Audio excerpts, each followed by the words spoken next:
You know, we have a great relationship with the National Weather Service. When those guys start telling you that it's going to be severe or a high risk of tornadoes, you know, you kind of take that into account. We did activate the state EOC to a level 1 activation the day of the 27th, which is something that we normally don't do for severe weather.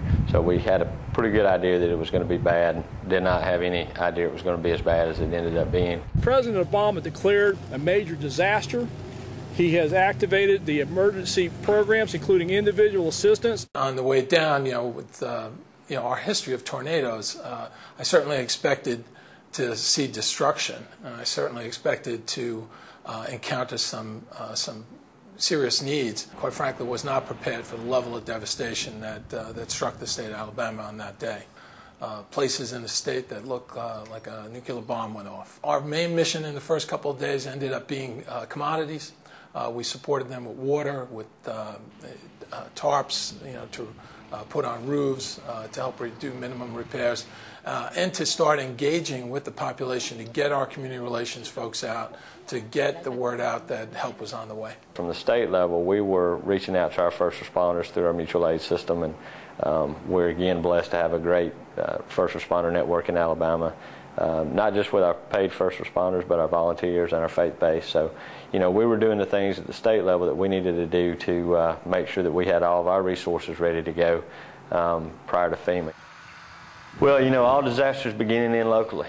You know, the state nor FEMA, you know, can do what the local governments can do. Our job is to support their recovery and get them aid and assistance during the response.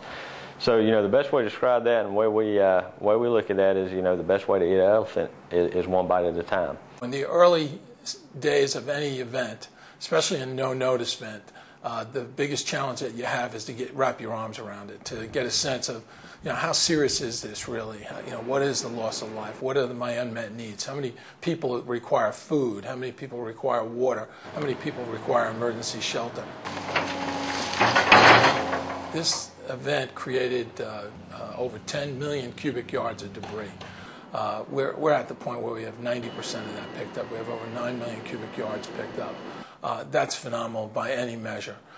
By cleaning up the debris that quickly, it has both an effect, an immediate and practical effect, and that allows us to get in and start recovering and rebuilding both the housing, critical facilities, the schools, the fire stations and things like that. But more importantly, it sets a tone. People feel like something's happening. People see that the devastation that was brought here by the tornadoes is moving out, that they can start with a clean slate. And it has an incredibly positive morale effect, which we've seen. You can go to Pleasant Grove, and yeah, there was enough of the wall left, they're putting a roof on it. If there's you know, a slab, they're putting up framing. And in fact, there's another thing with the groups, Mennonites, Habitat for Humanity. They're already building homes, and they're building them you know, nice homes, you know, places that people will be happy to get back into.